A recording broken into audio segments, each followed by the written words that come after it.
Hello दोस्तों, कैसे हैं आप सभी। मैं आशा करता हूं आप सभी अच्छे होंगे।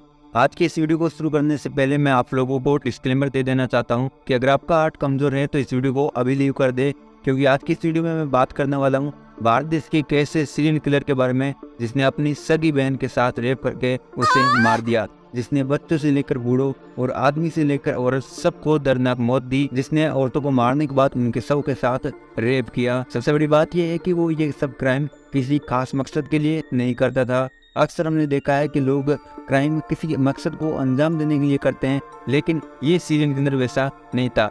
ये एक ऐसा सीरियल किलर था जिसने पूरे मुंबई में खौफ मचा रखा था। जहां हम देखते हैं कि मुंबई एक बहुत ही व्यस्त शहर है जहां पर दिन रात लोग काम करते हैं, लेकिन उस दशक में इसका इतना खौफ था कि रात होते ही वहां पर लोग सभी अपने घरों में चुप कर बैठ जाते थे।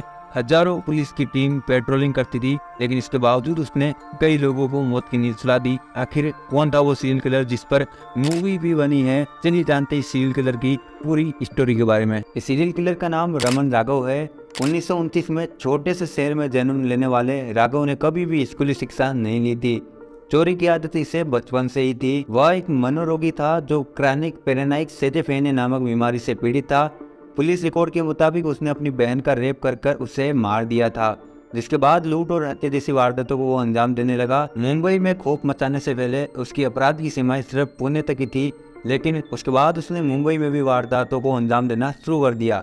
रमन ज्यादातर हत्या उन लोगों की करता था जो झुग्गी झोपड़ी में रहते थे या फिर फुटपाथ पर सोते थे। ये एक भारी वस्तु से लोगों के सर पर पटक पटक कर उन्हें मौत की नींद सुला देता था। उस वक्त रमन के बारे में किसी को जानकारी नहीं थी। एक एक करके खून का सिलसिला चलता रहा और अफवाह उड़ी कि ये सब एक सुपर पावर की करनी है। किसी ने बिल्ली या पक्षी वाली थ्योरी भी दी कि हत्या के बाद जानवर का रूप धरने वाली कोई सुपर पावर है।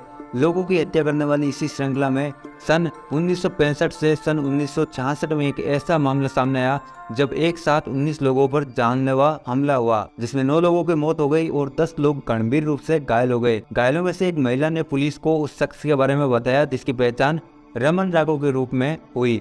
रमन राघव डकैती के केस में 5 साल की सजा काट चुका था और खुद की बहन से रेप के केस भी पुलिस के पास रिकॉर्ड था, लेकिन इन सभी हत्याओं के पीछे रमन का हाथ है, इसका कोई ठोस सबूत पुलिस के पास नहीं था, इसलिए पुलिस ने उसको छोड़ दिया। लेकिन फिर 1968 में रमन घूम घूम कर हत्याओं को अंजाम देता रहा।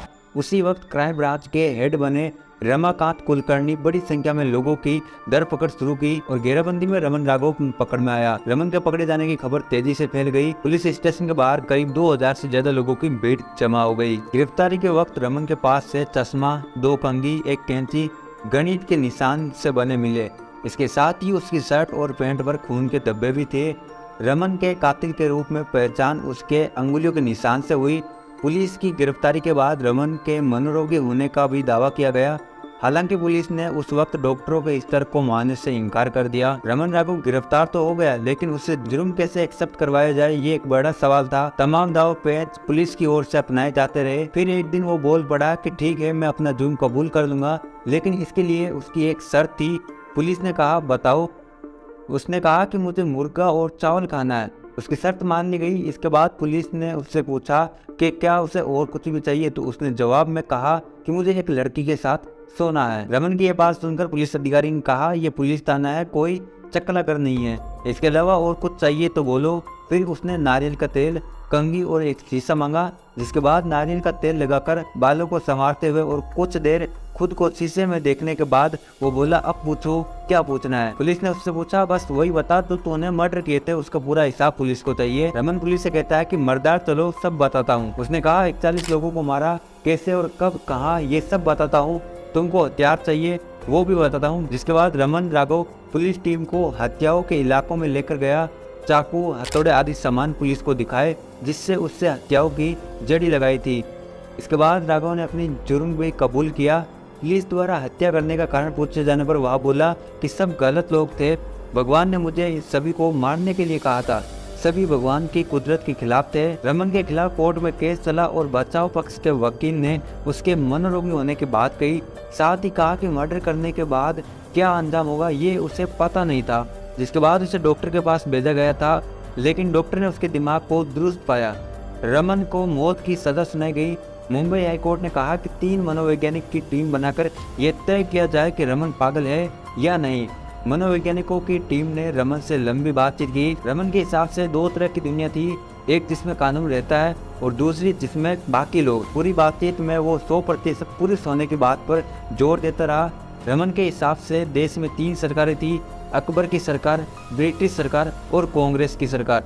ये सभी उसके खिलाफ साजिश रच रही थी। इस रिपोर्ट के बाद रमन राघव की सजा को कम करके उसे आजीवन कारावास कर दिया गया। सन 1995 में ससुन अस्पताल में राघव की किडनी की बीमारी की वजह से उसकी मौत हो गई। दोस्तों, रमन राघव को इंडिया का सबसे बड़ा सीरियल किलर भी कहा जाता है। दोस्तों, इस सीरियल किलर के बारे में आपकी क्या राय है? आप अपनी राय कमेंट में जरूर बताएं और ये भी कमेंट में बताएं कि क्या कानून ने जो सजा उसे दी वो सही है, क्योंकि उसने 40 से भी ज्यादा लोगों को मौत की नींद सुला दी थी। उसके बावजूद भी उसको आजीवन कारावास दिया गया था, ना कि उसे फांसी दी गई थी। तो आप इसके बारे में अपनी राय जरूर बताएं।